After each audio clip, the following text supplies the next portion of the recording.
மீனாட்சி சுந்தரேஸ்வரர் திருக்கல்யாண வரலாறு பாகம் 3. திருக்கைலாயத்தை தடாதகை அடைந்த செய்தியை திருநந்திதேவர் இறைவனான சிவபெருமானிடம் தெரிவித்தார். சிவபெருமானும் தம் சிவகணங்களை அனுப்பி தடாதகையுடன் போரிட செய்தார். சிவகணங்களுடன் நடந்த போரில் தடாதகை எளிதில் வெற்றி வாகை சூடினார்.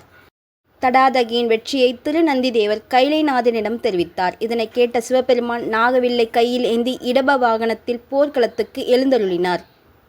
இறைவனை நேரில் கண்டதும் தடாதகையின் தனங்களில் ஒன்று மறைந்தது. உடனே தடாதகையின் மாயை அகன்று தன்னுடைய நினைவு வந்தது. இறைவனின் மேல் அன்பு மிகுந்து வெட்கத்தில் தலைகுனிந்தார். இக்காட்சினை கண்ட அமைச்சர் சுமத்திக்கு தடாதகை பற்றிய இறைவனின் திருவாக்கு நினைவுக்கு வந்தது. உடனே அவர் தடாதகையிடம், அம்மையே, சிவபெருமானான இப்பேரழகனே தங்களின் மணவாளன் என்று கூறினார். அதனை கேட்ட மீனாட்சி அம்மையார் பேரன்பு பெருக நின்றார். சிவபெருமான் தடாதகையிடம், நீ திக் விஜயத்தின் போது என்று புறப்பட்டாயோ அன்று முதல் யாமும் உம்மை தொடர்ந்து வந்தோம். உன்னை திங்கள்கிழமை அன்று நல்ல முகூர்த்தம் கூடிய பொழுதில் திருமணம் செய்ய வருவோம். நீ தற்போது உன் நகரமாகிய மதுரைக்கு செல் என்று திருவாய் மலர்ந்து அருளினார்.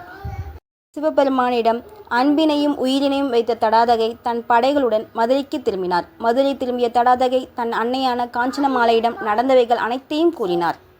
இதனை கேட்டு மகிழ்ந்த காஞ்சனமாலை தடாதகையின் திருமணச் செய்தியை எல்லோருக்கும் தெரிவிக்கும்படி அமைச்சரிடம் கூறினார். தடாதகையின் திருமணம் பற்றிய செய்தியானது யானையின் மீது அமர்ந்து மணமுரசு மூலம் பாண்டிய நாட்டு மக்களுக்கு அறிவிக்கப்பட்டது.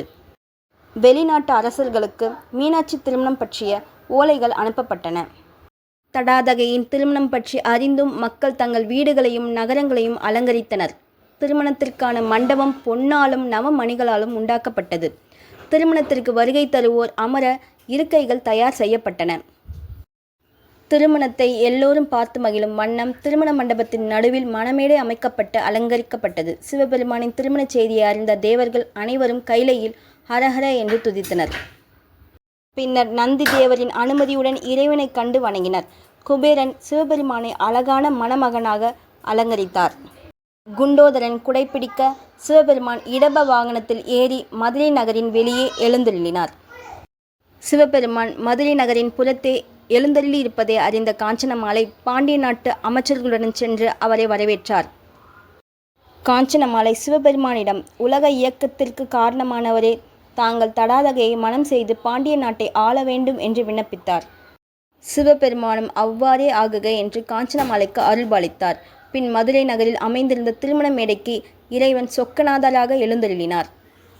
தடாதகையை பெண்கள் அலங்காரம் செய்து மணமேடைக்கு அழைத்து வந்து மணமகனான சுந்தரேஸ்வரரின் அருகில் அமர்த்தினர்.